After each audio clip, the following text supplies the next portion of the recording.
कुछ शहर लाहौर के हवाले से बात कर लेते हैं, क्योंकि लाहौर में काम तो हो रहा है लेकिन ये ख़त्म होने का नाम ही नहीं ले रहा।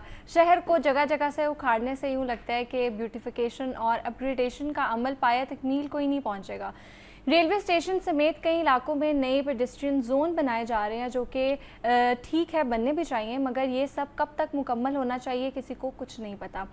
और इसी हवाले से आज हम बात करेंगे और इस पर बात करने के लिए मेरे साथ मौजूद हैं शेख ज़ैन। अस्सलाम वालेकुम, कैसे हैं आप? अच्छा हूँ मैं, आप बताएं। अल्लाह का शुक्र। अच्छा ज़ैन, सबसे पहले तो बताएं कि ये जो लाहौर को ब्यूटीफाई किया जा रहा है, अपग्रेड किया जा रहा है, बड़ी अच्छी चीज़ है, होना भी चाहिए। काम होता हुआ नज़र भी आता है जब हम बाकी शहरों से कंपेयर करते हैं, बाकी सूबों से कंपेयर करते हैं। लेकिन इतना पैसा लग रहा है, लेकिन बहुत से ऐसे प्रोजेक्ट्स हैं जो अभी भी ताख़ीर का शिकार है और उनकी डेडलाइन आई गेस गुजर की हुई है, या जून में थी डेडलाइन। तो आपको क्या लगता है कि ये जो हमारी टैक्स मनी है या आवाम का पैसा है, ये इससे ज़ाया नहीं हो रहा?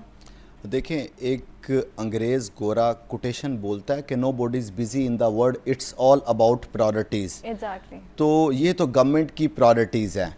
ये वही शहर लाहौर है जिसने 10 साल, एक डिकेड 2008 से लेके 2018 तक मुसलसल अंडर पासेस, फ्लाईओवर, सड़कों की वाइडनिंग, मेट्रो, बस, ऑरेंज लाइन ट्रेन, ये तमाम मंसूबे देखे। और ये वही लाहौर है जो गुज़िश्ता 8 सालों से ये तमाम प्रोजेक्ट्स नहीं देख रहा। तो जब गवर्नमेंट जो बरसर इक़्तिदार होती है, ये उसकी प्रायोरिटीज़ के ऊपर डिपेंड करता है कि वो क्या करना चाहते हैं, किस तरह के प्रोजेक्ट्स करना चाहते हैं। लेकिन ये अनफॉर्चुनेट है। गवर्नमेंट को एक मास्टर प्लान के मुताबिक काम करना चाहिए। गवर्नमेंट को इस चीज़ के ऊपर नज़र रखनी चाहिए कि हमारे शहर की आबादी अगले 20 साल या 25 साल बाद किस कदर उसमें इजाफा होगा, किस इलाके में हमने नई सड़क बनानी है, कहाँ पर फ्लाईओवर की ज़रूरत है और कहाँ पर ब्यूटिफिकेशन की ज़रूरत है। इनफैक्ट मैं ये कहना चाहता हूँ कि तमाम ये जो प्रोजेक्ट्स हैं ना, इसको पैरेलल लेकर चलना चाहिए, ना कि आप ब्यूटिफिकेशन के ऊपर ही सारे के सारे पैसे लगा दें। ना ही ऐसा होना चाहिए कि फ्लाईओवर और अंडर पासेस के ऊपर ही सारे के सारे पैसे लगा दिए जाएं। तो गवर्नमेंट को तमाम जो ये सेक्टर है इसको पैरेलल लेकर चलना चाहिए। जिस तरह अभी आपने रेलवे स्टेशन का जिक्र किया, तो रेलवे स्टेशन एक ऐसा प्रोजेक्ट था कि इसको 1991 में यहाँ पे ये जो राउंड अबाउट है वो बनाया गया, और उसके बाद टिल डेट आज तक यहाँ पर किसी तरह का कोई तरक्याती काम नहीं हुआ था। मास वाइज सड़क की कारपेटिंग कर दी जाए, कभी पैच वर्क कर दिया जाए। तो इसी बुनियाद को मद्देनज़र रखते हुए गवर्नमेंट की तरफ से ये प्लान किया गया कि रेलवे की ब्यूटिफिकेशन, रेलवे स्टेशन और उसके अतराफ़ की ब्यूटिफिकेशन का काम किया जाए, और 3 किलोमीटर का ये जो एरिया है, इस तमाम की जो अपग्रेडेशन है वो की जा रही है। और इसमें ख़बर ये है कि इसमें गवर्नमेंट से ज़्यादा जो साबिक वज़ीर आज़म नवाज़ शरीफ है उनका इंटरेस्ट ज़्यादा है। वो इसको ब्यूटिफाई करना चाहते हैं। वो चाहते हैं कि रेलवे स्टेशन से वाया सर्कुलर रोड, मीनार पाकिस्तान से होते हुए जो सड़क दाता दरबार और भाटी चौक तक जाती है, और फिर भाटी चौक से लोअर माल से, ये अपर माल से होती हुई नीला गुंबद तक जाती है, मैं इस पूरे के पूरे एरिए को ब्यूटिफाई करूं। और इसी वजह से हुकूमत की इस वक्त तमाम तर तवज्जो इसी जगह पर है। इसका नतीजा ये है कि लाहौर शहर गुज़िश्ता 3 सालों से हर किस्म के अंडरपास और फ्लाईओवर से महरूम रहा है। लाहौर में कोई भी अंडरपास और फ्लाईओवर इन 3 सालों में ना शुरू किया गया, ना मुकम्मल किया गया। और जो बजट दस्तावेज़ात बताती हैं कि आइंदा माली साल कैसा होगा, मैं फोर्सी कर रहा हूँ कि आइंदा माली साल में भी किसी तरह का कोई फ्लाईओवर और अंडरपास नहीं होगा। अब जहाँ तक आपका सवाल ये है कि ये मुकम्मल कब होंगे, तो गवर्नमेंट इसकी 30 जून की डेडलाइन देती है रेलवे स्टेशन की। उसके बाद 15 जुलाई की डेडलाइन दी जाती है भाटी चौक और दाता दरबार प्रोजेक्ट की। इसके अलावा जो नीला गुंबद प्रोजेक्ट इस वक्त चल रहा है और नासिर बाग प्रोजेक्ट चल रहा है, ये बिल तरतीब 10 सितंबर और 10 दिसंबर 2026 को मुकम्मल किए जाएंगे। तो जो लोगों ने इतना ज़्यादा इंतज़ार किया, होप्स हो वो ख़त्म हो जाएगा। ये तो गवर्नमेंट बताती है, मेरी इसके ऊपर राय कुछ और है। अच्छा ज़ैन, ये बताएं कि जो 6000 से ज़ायद गलियां हैं लाहौर में ऐसी जिनको कह रहे थे अपग्रेड किया जाएगा, तो ग्राउंड रियलिटी क्या है और ये काम कहाँ तक पहुँचा है? देखिए, ये है लाहौर डेवलपमेंट प्रोग्राम। ये गवर्नमेंट का एक अलग इनिशिएटिव है। ये इन गलियों को अपग्रेड करने से मुराद ये है कि वहाँ पर सीवरेज, वाटर सप्लाई और उसके बाद जो सड़कों वहाँ पे गलियों की वहाँ पर आरसीसी कर दिया जाए या टफ टाइल लगा दी जाए। तो बेसिकली ये मंसूबा है।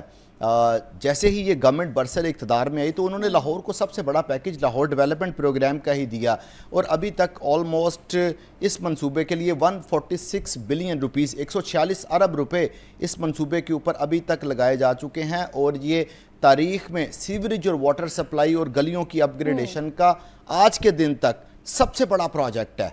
आज तक 150 अरब रुपया लाहौर की गलियों और सड़कों के ऊपर नहीं लगाया गया, लेकिन 150 अरब लगाने के बावजूद आज भी लाहौर के बासी अगर यही गंदा पानी पिएं या उनकी जो गलियों के अंदर गटर हैं वो ओवरफ्लो हों, तो फिर इस हुकूमत को होश के नाखून लेने चाहिए। फिर जिन्होंने ये प्रोजेक्ट्स मुकम्मल किए जिसमें वासा और MCL है, उनका एहतसाब होना चाहिए, और ये एहतसाब का अमल बड़ा सख्त होना चाहिए। लाहौर के इलाकों में आज भी जो सीवरेज की कंप्लेंट्स हैं वो मौजूद हैं। बिल्कुल ऐसा ही है। ये ईद के दिनों में मैं वासा का डैशबोर्ड देख रहा था कि 2 दिन में आप लाहौर शहर के अंदर तकरीबन 3200 कंप्लेंट्स वसूल कर रहे हैं। इसका मतलब है कि आपका सिस्टम एफिशिएंटली वर्क नहीं कर रहा। अगर आपका सिस्टम एफिशिएंटली वर्क नहीं कर रहा तो 150 बिलियन रुपीस कहाँ पर लगा दिए हैं। ये एक ऐसी चीज़ है, मैं आपको इस पर एक टेक्निकल बात बताता हूँ कि ये एक ऐसी चीज़ है सीवरेज वाटर सप्लाई का काम कि आपने इसको ज़ेरे ज़मीन दफन कर दिया है, कोई इसकी तहकीक कर ही नहीं सकता। लाइक पेडेस्ट्रियन ब्रिज किसी भी सड़क पे बनाया, वो टूट गया, आप वहाँ पे विजिट करेंगी, आप उसको क्रिटिसाइज करेंगी। राइट। इसके अलावा कुछ सड़क वो सरफेस ज़मीन के ऊपर मौजूद है, अगर वो वहाँ से उखड़ गई आप उसको देखेंगे और उसको क्रिटिसाइज़ करेंगे या गवर्नमेंट को इन्फॉर्म करेंगे कि ये सड़क टूट चुकी है। मेट्रो बस सड़क के ऊपर चल रही है, शीशा टूटा हुआ है, आप इन्फॉर्म करेंगे कि ये शीशा टूट गया। सीवरेज और वाटर सप्लाई ये ज़मीन के अंदर दफन हो चुका है। अगर वाटर सप्लाई लाइन किसी भी जगह से लीक हो गई है या वो टूट गई है तो नो वन कैन जज कि यहाँ से टूटी हुई है या नहीं। सिर्फ उसका एक इम्पैक्ट आएगा कि जब घरों में पानी आना शुरू होगा, उसके अंदर रेत, मट्टी और दीगर जो कंपोनेंट्स हैं वो मौजूद होंगे। वो उसके बाद जो ट्यूबवेल्स हैं वो इतनी स्पीड से चला दिए जाते हैं कि वो तमाम जो पानी का बहाव है वो उस पानी को वो उस जो कंपोनेंट्स हैं उनको अंदर आने नहीं देता। लिहाजा आप इसको जज ही नहीं कर सकते। इसको जज करने का तरीकाकार ये है कि अब लाहौर डेवलपमेंट प्रोग्राम फ़ेज़ 1 और फ़ेज़ 2 जो आप 6000 गलियों की बात कर रही हैं, 6000 गलियाँ मुकम्मल हो चुकी हैं। ख़बर ये है कि 6000 गलियाँ मुकम्मल हो चुकी हैं। अब लोगों के घरों में जाके पानी टेस्ट तो करें कि क्या वो घरों में जो पानी अभी मौजूद है क्या वो पीने के काबिल है या अभी भी कंटामिनेटेड वाटर लोग पी रहे हैं। अगर कंटामिनेटेड वाटर लोग पी रहे हैं तो फिर आपने 150 अरब रुपया क्यों लगाया। भाई ये तो 150 अरब लगाने से पहले भी तो गंदा ही पी रहे थे ना, और वो लगा कहाँ पर है। अब फिर वो लगा कहाँ पे। तो ये इसके ऊपर एक जामे तहकीक होनी चाहिए मैं समझता हूँ, और इसमें टेक्निकल मेंबर्स को और जो वज़ीर आला इंस्पेक्शन टीम है उसको चाहिए कि ये जाके इन चीज़ों को चेक करे कि इतने पैसे लगाने के बावजूद आज तक लोग सीवरेज और वाटर सप्लाई के मसाइल से बाहर नहीं आ सके। इसके पीछे क्या रीज़न है। बिल्कुल ऐसी। अच्छा ज़ैन ये बताएं कि कर्तबा चौक में जो ब्रिज है, पेडेस्ट्रियन ब्रिज, उसकी ग्रिल्स नहीं है, हिफाजती जो ग्रिल्स हैं वो गायब हैं। तो क्या गवर्नमेंट को नहीं पता या पता है उनको और वो काम नहीं करना चाह रही? मतलब जो शहरियों की जान की जिम्मेदारी है वो किसकी है? अब इस पे पहले बात करते हैं कि आपने कहा कि गवर्नमेंट को पता है या नहीं पता। वो शायर कहता है कि हमें खबर है दुश्मन के सब ठिकानों की, शरीके जुर्म ना होते तो मुखबरी करते। बेसिकली तो ये जो स्टेट के डिपार्टमेंट्स हैं वो शरीके जुर्म है ना। वो उनको पता है कि उन्होंने अच्छा मटेरियल इस्तेमाल नहीं किया, उन्होंने इसकी देखभाल नहीं की, तो वो इसकी मुखबरी भी नहीं करते। वो किसी भी बजट के अंदर इस तरह का प्रोजेक्ट ऐड भी नहीं करते।